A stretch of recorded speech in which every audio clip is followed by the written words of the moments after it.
오늘은 20주로서 시편을 함께 살펴보겠습니다. 시편은 총 150편으로 되어 있습니다.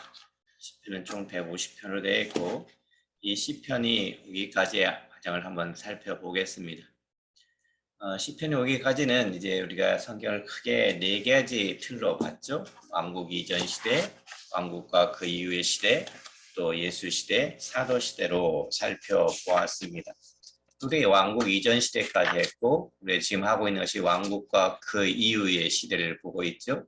왕국과 그 이후의 시대는 크게 이제 세 부분으로 나누는데, 첫 번째 부분이 바로 이제 사무엘에 대해서 우리가 했고, 사울, 그다음에 다윗과 솔로몬 이렇게 우리가 살펴보았습니다. 그렇죠? 우리가 이 사무엘, 사울, 다윗 이렇게 살펴보았는데, 그게 이제 그 성경 역사를 보면 이 시편이 이 성경 순서대로 나와 있지만은 어디서 우리가 살펴봤냐면은 다윗까지 우리가 지난번에 살펴봤고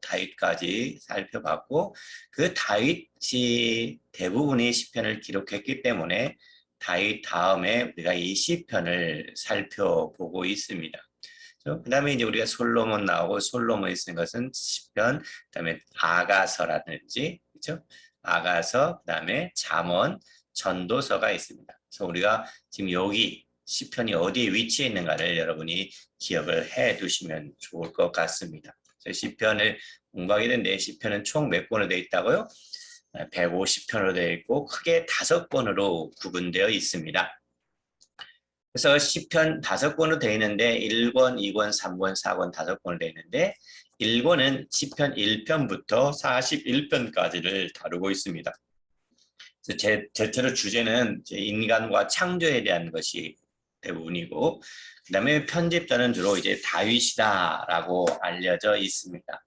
물론 다윗이라고 알려져 있고 뭐 41편이 다 다윗의 글은 아닙니다. 다윗의 글은 아니지만 이제 우리가 대체로 보면은 다윗이다라고 우리가 보고 가는 거죠.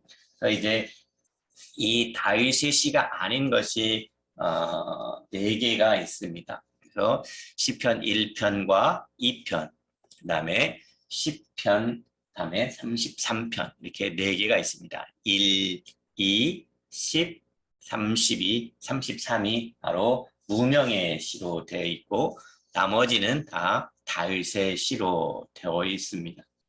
그래서 이제 우리가 이 다윗의 시로 되어 있는 1권을 살펴보게 되는데 1권을 살펴볼 때 이 1권에 처음 1, 2편이 굉장히 시편의 전체를 좌우할 수 있는 굉장히 중요한 것이 되겠죠.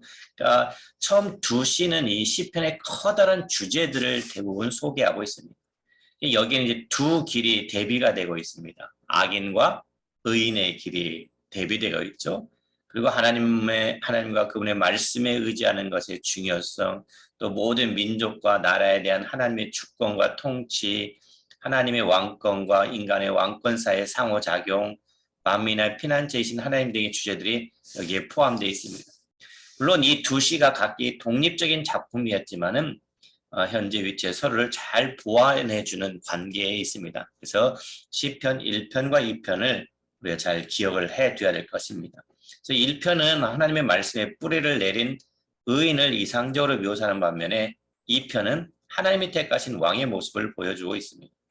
또 1편은 하나님의 말씀에 뿌리낸 의인의 복과 또 2편은 뭘로 끝나냐면 여호와께 피하는 모든 사람의 복으로 끝나게 됩니다. 그래서 복 있는 사람은 악인들의 꾀를 쫓지 아니하고 죄인들에게 서지 않으면 오만한 자들이 자리에 앉지 않는다고 했잖아요. 그래서 복 있는 사람은 이렇게 1편이 시작되고 어떤 사람이 복 있느냐 2편 12절이 이렇게 끝납니다. 여호와께 피하는 모든 사람은 복이 있다라고 끝을 맺게 되는 것입니다. 1편은 하나님의 말씀을 묵상하는 의인에 대해서 말하는 반면에 이 2편에서는 하나님의 원수들에 대해서 말합니다. 그래서 이 두 시편 사이에 나타나는 중심 차이는 이러한 두 유형의 사람들이 사이에서 아주 극명한 차이를 드러내고 있습니다. 그래서 1편을 먼저 보면은 1편은 형통의 열쇠라고 볼 수가 있죠. 그러니까 하나님의 말씀에 뿌리를 내리는 거죠. 이 의인의 길과 악인의 길을 간결하게 대비시키면서 두 길에 대한 간명한 요약으로 끝을 맺고 있습니다. 그다음에 2편으로 넘어가면 2편은 형통의 열쇠입니다. 역시 형통의 열쇠인데 여호와를 섬기고 그분의 이 아들에게 입맞추라는 거죠. 그러니까 이 초점이 뭡니까? 나라와 민족들의 차원으로 바뀌어 여기서는 이제 형통의 열쇠가 위대한 왕이신 하나님과 그분의 기름 부음을 받은 아들에게 복종하는 것으로 정의를 내리고 있습니다. 그래서 이 시편 기자의 몫으로 이제 이 패약한 왕들과 나라에 대해서 경고를 하는 것으로 끝을 맺고 있는 것이 이 편입니다. 3편으로 넘어갑니다. 3편에 보면은 이제 3편부터 41편까지 쭉 이제 다윗이 첫 번째 모험, 시집 모험이겠죠. 바로 이것들이 등장하게 되는데 지금 1, 2편을 뒤를 이어서 1, 2편의 뒤를 이어서 있는 이 1권은 다윗 편에 이제 확대된 그런 모음집들이다라고 볼 수가 있죠. 그러니까 여기에 모든 시편이 속한 것이 아니라 무엇을 제외한다고 했죠? 1, 2, 3, 10편을 제외하고 다윗의 저작으로 여겨지고 있습니다. 그래서 3편은 여호와는 나의 방패라는 거죠. 이 시편은 신뢰와 확신을 주제로 하고 있습니다. 신뢰와 확신을 주제로 하고 있습니다. 그리고 이제 성경에 보면은 그 위에 제목처럼 되어 있습니다. 그것을 뭐라면 표제라고 합니다. 표제가 붙어 있는 첫 번째 시편이죠. 3편이. 그래서 이 다윗의 시편은 다윗 시편의 서론 역할을 하는 것이 바로 이 3편입니다. 그래서 이 시의 내용을 보면은 다윗의 생애의 사건들과 결부시키는 어떤 역사적인 표제가 붙어 있게 된 것이 바로 3편입니다. 그래서 압살롬을 피할 때 지은 시라고 말합니다. 그래서 이렇게 이 역사적인 표제가 붙은 시가 시편에는 14권이 있습니다. 14편이 있죠. 그래서 오늘 3편이 있고 그다음에 7편, 18, 30, 34, 51, 52, 54, 56, 57, 59, 60, 63, 142편. 이것이 바로 역사적인 표제가 붙은 14편의 시편입니다. 그러니까 이 시편의 표제는 3편은 뭡니까? 다윗이 자신에게 반역한 압살롬에게 쫓기던 때를 언급하고 있어요. 그것이 사무엘하 15에서 17장까지 등장하죠. 그래서 이 압살롬 사건은 이 다윗의 생애에서 일어났잖아요.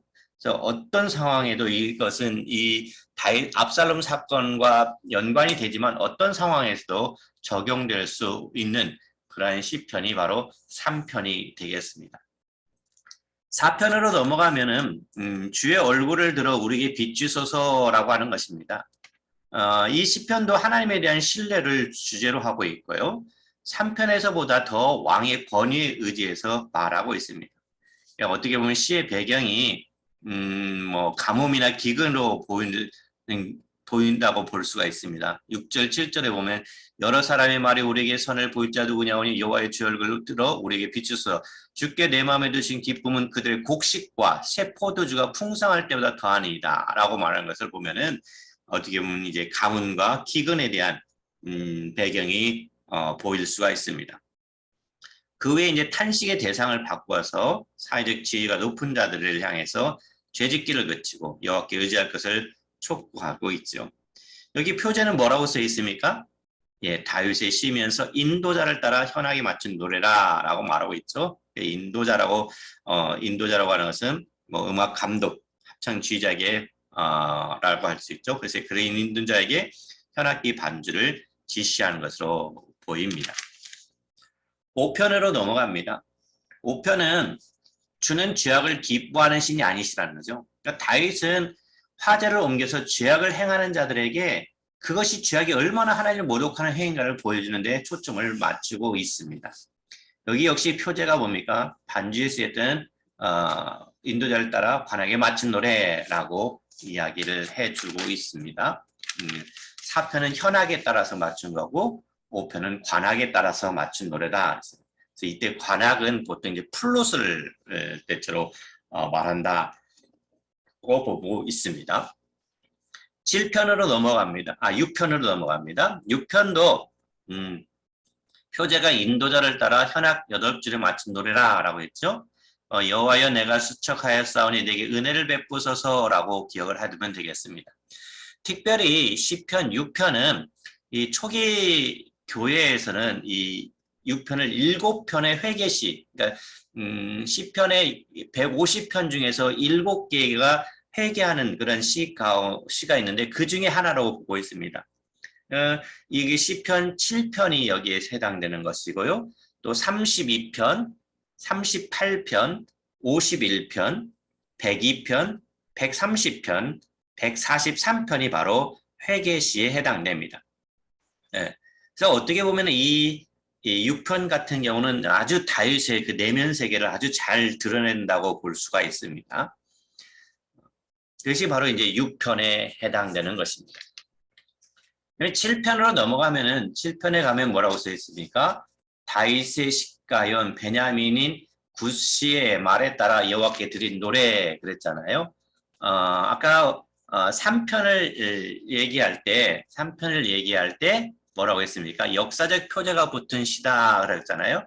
그러니까 3편, 그다음에 7편, 18편, 30편, 34편이 일본에서 나오는 겁니다. 그래서 7편의 주제를 봐라 그런다면은 나의 방패는 하나님께 있도다라고 볼 수가 있습니다. 그러니까 다윗은 원수들과 맞닥뜨려지자 자신의 구원하실 여호와를 항상 신뢰한다고 고백합니다. 어떻게 보면 6편에서는 정말 무력한 모습을 보이던 다윗이 이제는 뭐라고 합니까? 결백하다고 하는 것을 보여주고 있습니다. 그래서 다윗이 뭐라고 합니까?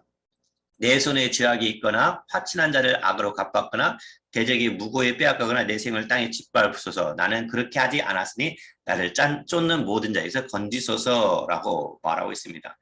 그러니까 어떻게 보면 확신을 표현하고 있죠. 그래서 어떻게 보면 7편은 아주 그 고통 가운데서 아들 압살롬부터 쫓기는 그런 고통 가운데서 드리는 그런 기도 시가 되겠죠.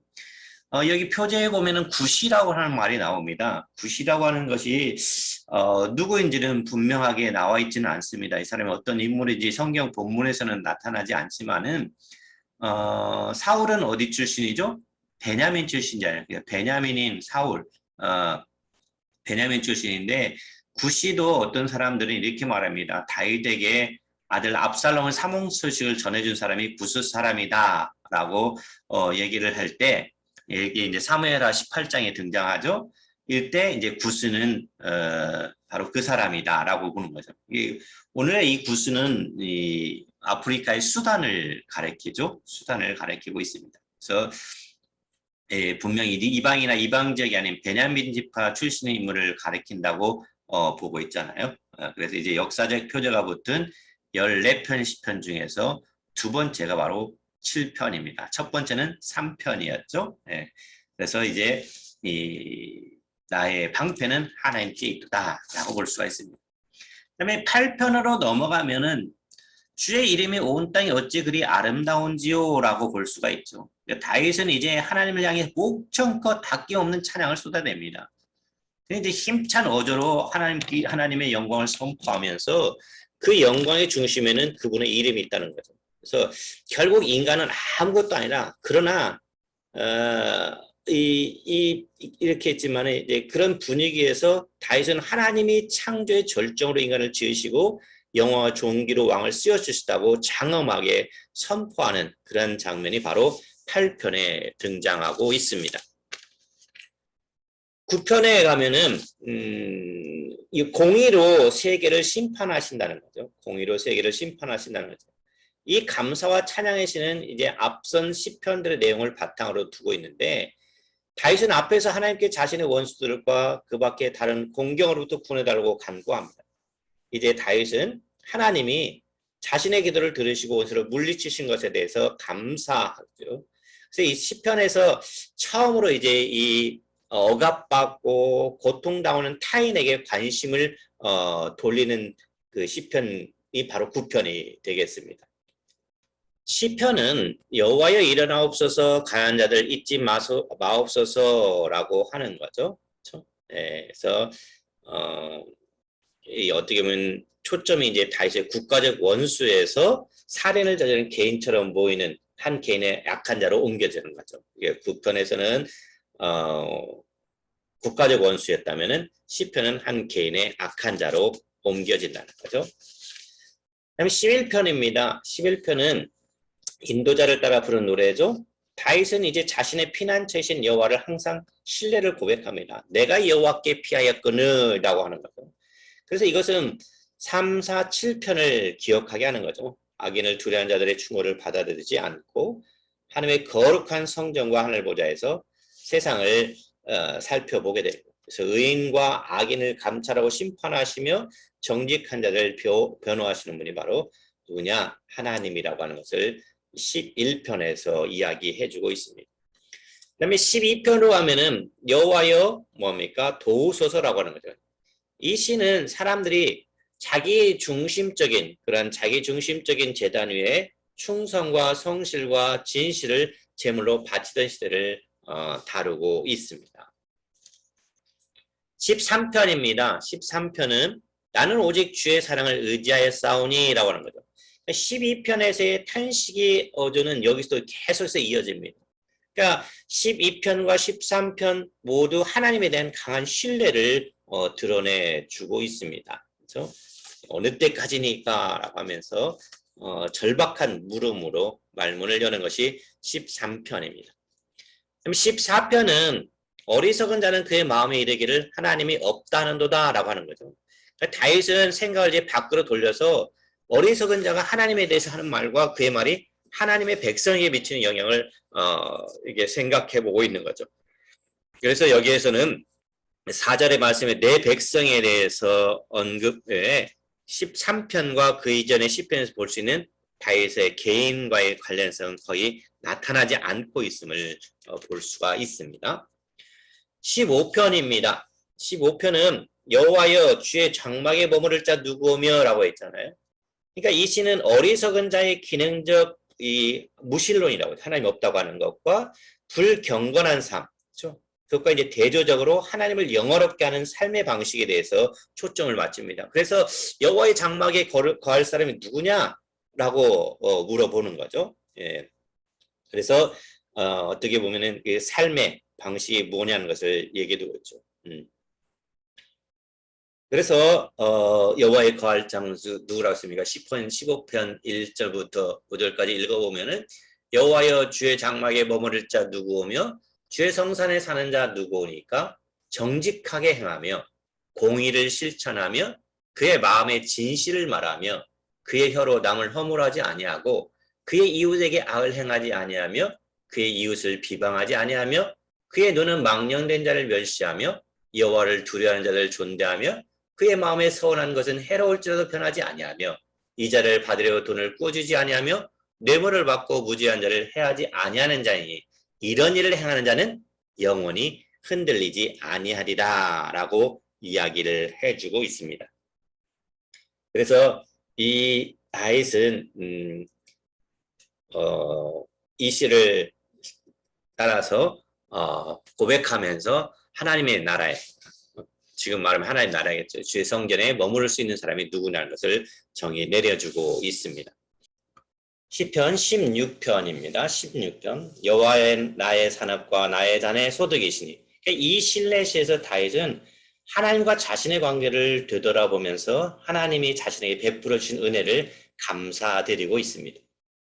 시편 17편입니다. 주께서 나를 판단하시며 그러니까 이 탄식시에서 다윗은 또다시 담대히 하나님께 자신의 변호를 요청해 주고 있습니다. 그렇죠? 자신이 의롭다는 것을 주장하면서 하나님의 원수들의 손에서 자신을 건져주기를 바라고 있죠.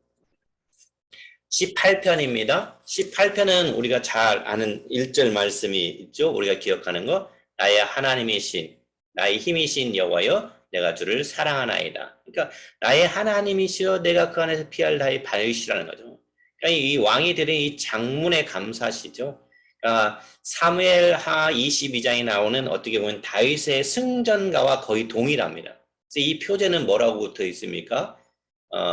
인도자를 따라 부르는 노래 여호와께 다윗을 그 모든 원수들의 손에서와 사울의 손에서 건져주신 날에 다윗이 이 노래의 말로 여호와께 아뢰어 이르되라고 했잖아요. 그러니까 사울의 위협에서 벗어나서 그렇죠? 그를 구원해 주신 하나님께 감사를 드리고 있습니다. 사무엘하 21장 1절 14절에 내기 사울의 위협을 받는 그런 장면들이 거기에 등장하고 있죠. 그래서 이 이상적인 왕으로서의 다윗에 대한 시인의 강조가 바로 여기에 펼쳐져 있고 다윗이 하나님의 택하시고 기름 부으신 왕이라는 문맥과 잘 어울리는 시편이 바로 18편이 되겠습니다. 그 다음에 여기 이제 표제에 보면 다윗의 생애 사건과 관련된 역사적 표제가 바로 18편이잖아요. 그래서 세 번째죠. 여기 이제 표제는 다윗이 사울을 포함한 원수들과 싸울 때 그 시의 역사적 배경이 됩니다. 절대로 그렇죠. 그 다음에 이제 19편입니다. 19편에 가면은 여호와의 율법은 완전하여 영혼을 소생시킨다 그랬잖아요. 여호와의 율법은 완전하여서. 그러니까는 이 19편은 이 크게 이제 두 부분으로 이제 나눠지는데 여기 보니까 19편을 좀 생각해 보면 앞에 1절부터 6절까지는 하나님은 창조 세계를 얘기해 주고 있죠. 또 7절부터 14절까지 그분의 말씀 속에서 하나님을 나타내고 있어요. 이런 것을 이제 계시라고 하는 거죠. 그래서 이제 창조를 통해서 보여준 계시가 이제 일반 계시라고 하고 말씀을 통해서 보여주는 것이 특별 계시라라고 말합니다. 그런데 이 부분이 또 이제 1절 4절을 보면은 우주와 우주가 하나님을 찬양하는 방식을 찬미하고 또 4절부터 6절은 해를 찬미하죠. 그다음에 7절부터 9절까지는 여호와 율법, 율법을 찬미하고 순금보다 귀한 여호와의 말씀을 대하는 올바른 자세에 초점을 맞추고 있습니다. 그래서 여호와의 율법은 완전하여 영혼을 소생시키며 여호와의 증거는 확실하여 우둔한 자를 지혜롭게 하며 여호와의 교훈은 정직하여 마음을 기쁘게 하고 여호와의 계명은 순결하여 눈을 밝게 하시도다. 여호와를 경외하는 도는 정결하여 영혼까지 이르고 여호와의 법도 진실하여 다 의로우니 금 곧 많은 순금보다 더 사모할 것이며 꿀과 송일꿀보다 더 달도다라고 이야기를 해주고 있습니다. 그 다음에 20편에 가면은 여호와여 왕을 구원하소서라고 하는 거죠. 20편은 왕을 위한 기도입니다. 기도의 응답에 또 감사하는 그런 시이기도 하죠. 그래서 20편과 21편을 같이 짝을 이루어서 볼 수가 있습니다. 짝을 이루어서 볼 수가 있고 이스라엘 백성이 다윗 왕의 승전을 위해서 기도하는 내용이 담겨져 있고 하나님이 왕의 승리를 주실 것을 확신하고 승리를 위한 마지막 기도가 바로 나오는 것이 20편이죠. 21편도 역시 왕이 크게 즐거워한다고 했잖아요. 그러니까 이 시는 하나님이 다윗 왕으로 하여금 원수들에게서 승리하게 하신다는 거죠. 그래서 다윗의 기도에 응답해 주신 일에 대해서 감사를 표현하고 있습니다. 그래서 20편이 이스라엘 백성의 기도를 통해서 다윗에게 초점을 맞춘다고 한다면은 21편은 하나님의 응답하심에 감사를 드리며 그분에게 하나님께 초점을 맞추고 있는 것이 대조를 이루고 있습니다. 22편도 우리가 익숙하게 알고 있는 시편입니다. 내 하나님이여 내 하나님이 어찌하여 나를 버리셨나이까 라고 하는 거죠. 그러니까 이 고통과 고난의 깊이를 드러내고 있죠.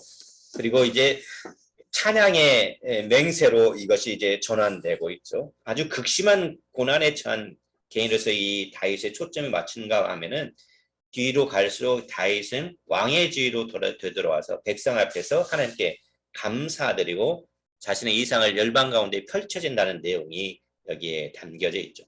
그러니까 우리가 이제 그리스도인이라면은 시편 22편을 읽으면서 뭘 생각하겠습니까? 예수 그리스도의 고난에 대한 생각을 할 수가 있잖아요. 그렇죠? 그래서 이제 마태복음 27장에 또는 마가복음 15장, 누가복음 23장 이런 데 이제 잘 등장하고 있습니다. 다윗은 이제 모두가 인정하는 이스라엘 왕으로 등극하기 전 큰 고난을 당하게 되는 것처럼 예수님께서도 온 세상의 왕으로 높임을 받으시기까지 큰 고난을 당해야 된다는 거잖아요.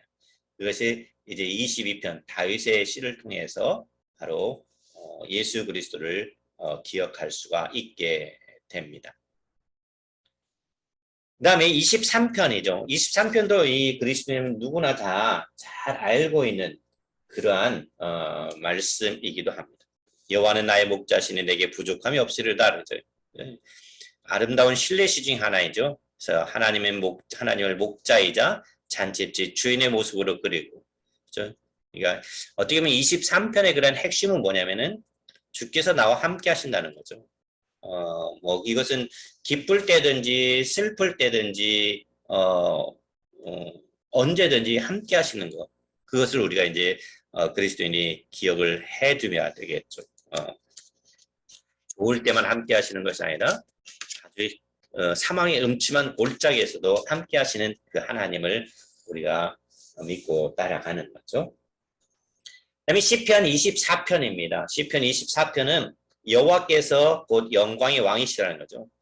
그러니까는 이 23편 6절에서 여호와의 집, 그러니까 다윗이 여호와의 집에 영원히 거할 것이라고 말하잖아요. 그러면서 24편은 여호와께서 그 거룩한 곳에 세워져 있는 여호와의 산에서 자신의 보좌에 오르기 위해서 예루살렘에 입성하는 모습을 보여주고 있습니다. 그래서 이 시는 여호와의 왕권을 찬양하는 입성 행진을 위해서 기록된 것으로 보이지만 성경이 이에 대해서 자세히 말해주고 있지는 않습니다.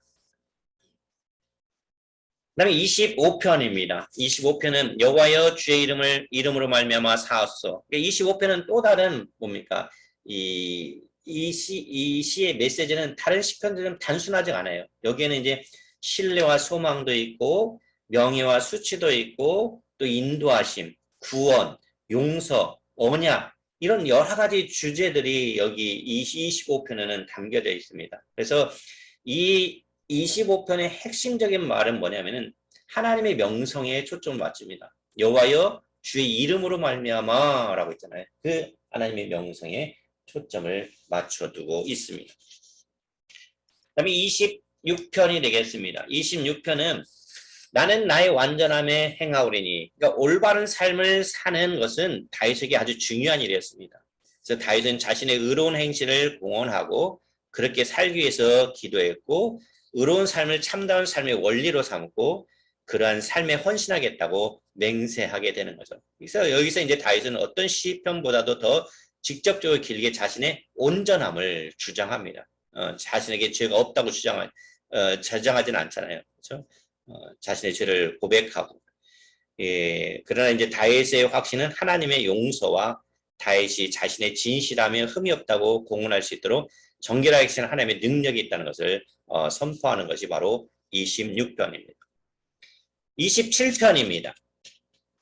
여호와는 나의 빛이요 나의 구원이시니, 다윗은 그의 원수들 앞에서 하나님의 보호하심에 대한 신뢰를 표현하고 그분께 자신을 원수들의 손에 넘기지 말아달라고 간구하고 있습니다. 이어서 그는 다시 한번 하나님께 신뢰를 고백하고 그분을 기대하며 기다리겠다는 맹세로 시를 마치게 되죠. 그래서 이 하나님의 집을 향한 사랑이라든지 하나님의 보호하심을 구하는 기도, 신뢰와 고백 등이 바로 이 시편 27편에 담겨져 있습니다.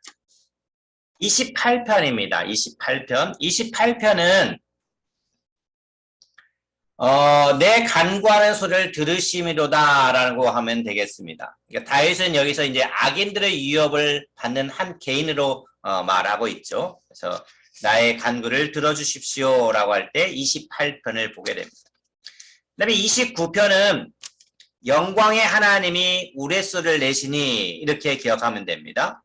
그러니까 이 시는 이제 어떤 거대한 물결 또는 위풍당당한 백양목, 광대한 사막에서 나타나는 창조 세계를 다스리는 하나님의 권능을 찬미하는 시가 바로 시편 29편이 되겠습니다. 시편 29편. 그래서 여기 이제 쭉 읽어보면 시편 29편에 보면은 어떤 것이 굉장히 많이 반복돼서 나오는 거 한번 보세요. 어떤 말이 계속해서 반복되는지. 여기 보면은 여호와의 소리라는 말이 계속해서 반복되고 여호와란 말이 계속해서 반복되죠.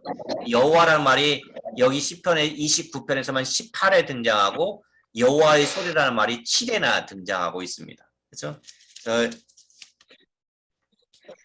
어떻게 보면 이 시편 29편은 시편 28편 1절에서 보면은 여호와여 내가 주께 부르짖으오니 나의 반석이여 내게 귀를 막지 마소서 주께서 내게 잠잠하시면 내가 무덤에 내려가는 자와 같을까 하나이다. 바로 이 시편 28편 1절에 대한 다윗의 간구에 대해서 응답이 바로 이 시편 29편이라고 보면 됩니다.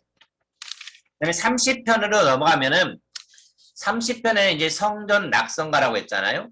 내가 주께 부르짖음에 나를 보치소서 하는 겁니다. 그러니까 다윗이 어떻게 보면 죽음에 가까운 상황에 처했던 자신을 건져내고 고치신 하나님을 찬양하는 감사시가 바로 시편 30편입니다.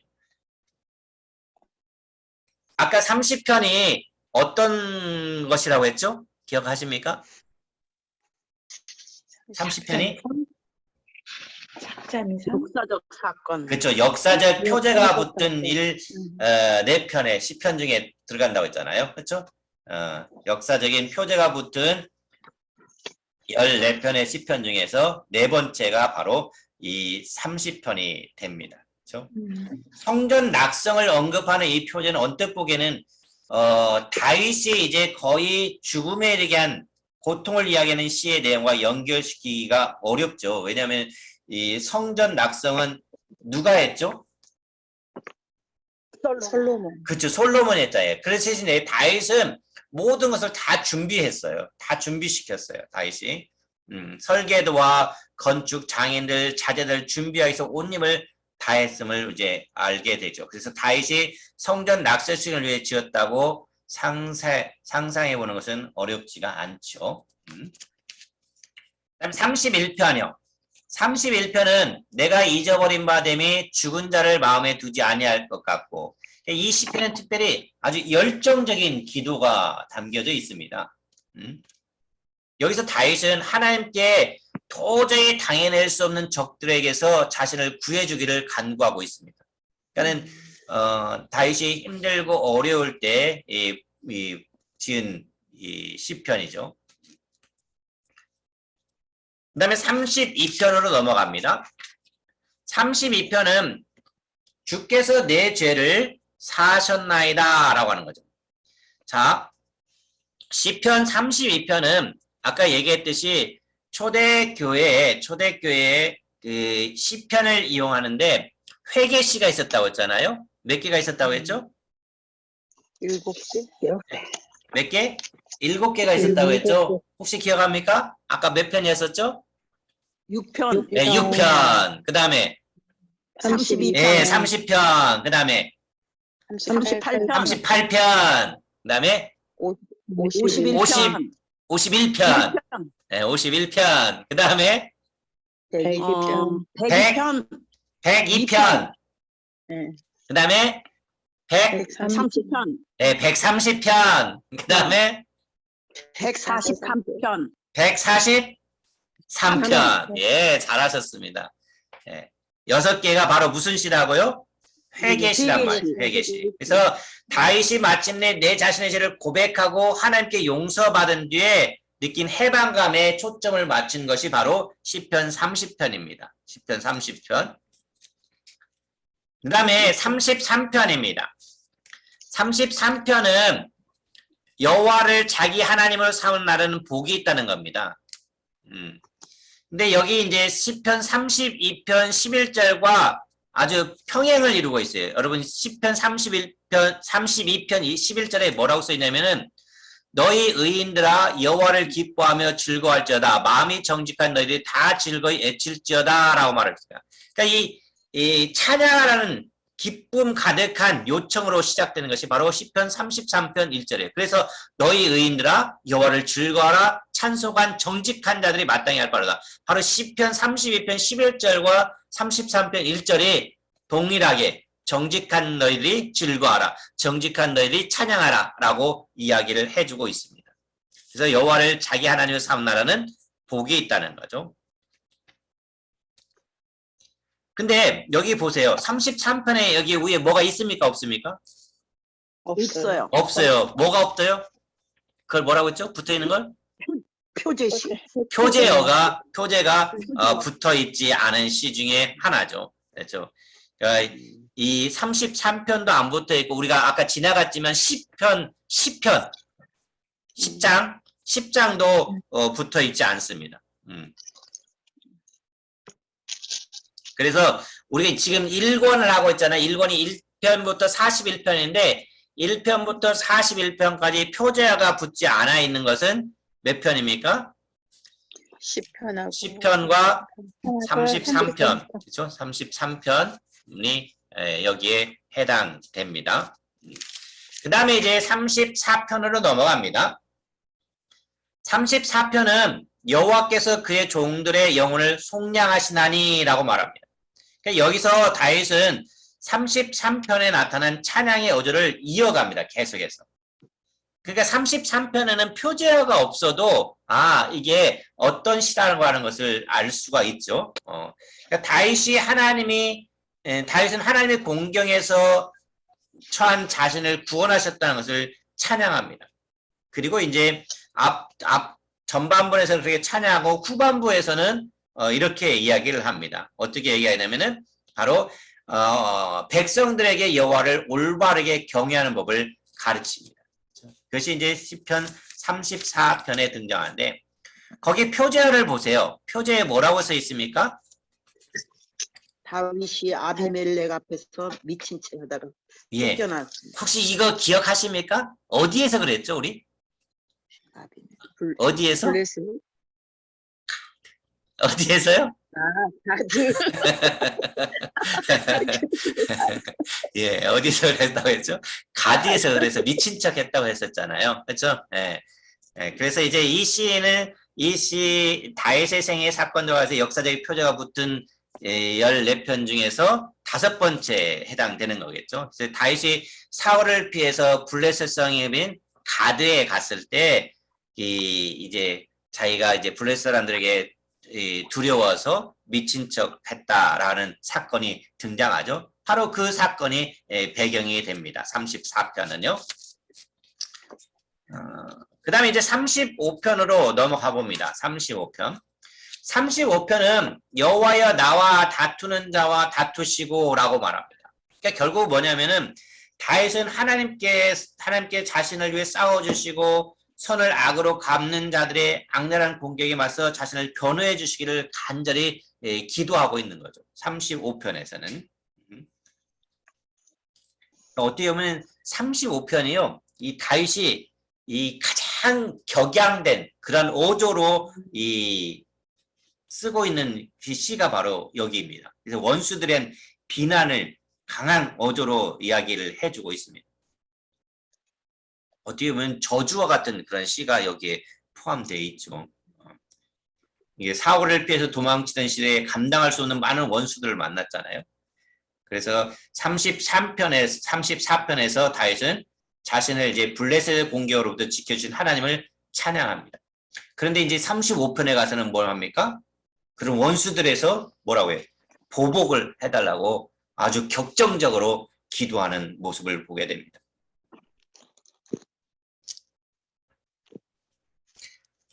그 다음에 36편입니다.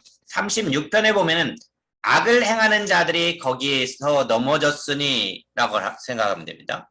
그러니까 이는 뭐냐면은 이 시는 다윗이 원수들에게 공격받는 한 개인으로서 말하는 세 시편 중에 세 번째입니다. 그러니까 34편은 1차적으로 그의 그런 원수들로부터 구원에 대한 감사이고, 그렇죠? 그리고 35편은 그런 원수들의 보복을 구하는 것이고, 그 36편은 이런 악인의 본성과 하나님의 사랑을 묵상하는 데 초점을 두고 있어요. 그래서 34, 35, 36편을 같이 연결해서 살펴보면 됩니다. 그렇죠? 그래서 35편, 34편, 36편. 그 다음에 37편으로 넘어갑니다. 37편은 악을 행하는 자들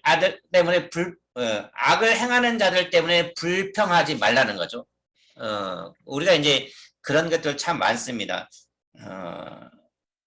저 사람은 예수도 안 믿고 악한 일은 악한 대로 다 하는데 왜 이렇게 저 사람은 돈도 잘 벌고 잘 사는가 이렇게 부러워할 때가 있지 않습니까? 그런 적 없었습니까? 있어요. 예, 저는 상당히 많이 그랬던 것 같은데, 대학교 때는 참 많이 그랬던 것 같아요. 아니, 왜 그럴까? 근데 그런 것을, 그때 제가 이제 그 동아리에서 그 선배에게 얘기하니까 이 시편 이 구절을 딱 얘기해 주더라고요.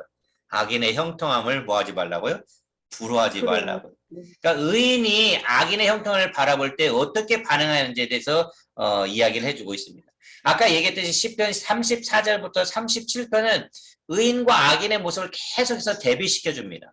그래서 악인들에게 핍박을 당하는 한 의로운 개인이라는 문제를 놓고 씨름하고 37편은 이 문제를 어떤 관점에서 바라보는 지혜라고 하는 관점에서 바라봅니다. 그래서 다윗은 악인의 삶과 행동과 태도와 보상을 의인의 그것들, 복과 완전에 그르신 여호와만을 의지하라는 그 의인들을 향한 반복적인 권면으로 계속해서 37편에서는 이야기를 해주고 있습니다. 그러니까 이것을 보면은 아까 우리 시편 1편이 뭐과 뭘로 대조된다고 했죠? 악인과 의인이잖아요. 그것이 계속해서 지금 두 길 사이에서 대조를 보여주고 있는 겁니다. 그래서 이 시의 핵심은 야 누가 땅을 차지하고 거기 살게 될 것인가라는 질문으로 시작하는데 그 답은 결국 누구라는 겁니까? 의인이 그렇게 되리라고 하는 것을 이야기를 해주고 있습니다.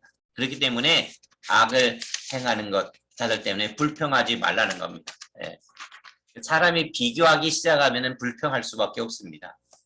38편입니다. 다윗이 37편에서 악인의 형통함에 대한 철저한 성찰을 골몰했다면 이제 이 시에서는 하나님의 용서를 구하는 매우 개인적인 간구가 바로 38편입니다. 그래서 내 죄를 슬퍼하나이다 라고 보면 되죠. 내 죄를 슬퍼하나이다. 여기 보니까 표제어가 뭐라고 써 있습니까? 기념하는 시 그랬잖아요. 예, 기념하는 시. 언제 기념을 했죠? 옛날에 그 레위기에서는 제사 드릴 때 소제나 속죄제와 관련돼서 기념물을 가리키는 데 쓰이는 단어가 바로 이 단어가 됩니다. 그래서 하나님께 기억해 달라고 간구하는 것은 곧 행동해 달라고 간구하는 것이 되겠죠. 그래서 기념하는 것, 나를 기억해 달라는 거죠. 39편입니다. 진실로 모두가 허사뿐이라는 다윗의 고난은 그로 하여금 인생의 덧없음을 깨닫게 하는 것이 바로 시편 38편이죠. 그래서 38편에서는 그의 원수들의 핍박 속에서 입을 닫지만 여기서는 인생의 덧없음을 성찰하고 하나님 앞에서 침묵합니다. 그래서 39편의 표제가도 뭐라고 했습니까? 인도에서 여두둔 형식으로 부르는 노래 그랬습니다. 이 여두둔이라고 하는 것은 누구냐면은 네이지파 출신의 궁정음악가입니다. 네이지파 출신의 그래서 성막의 기브온에 있었을 때 다윗에 의해서 바로 임명되었고 성막 예배를 감독했던 사람이죠.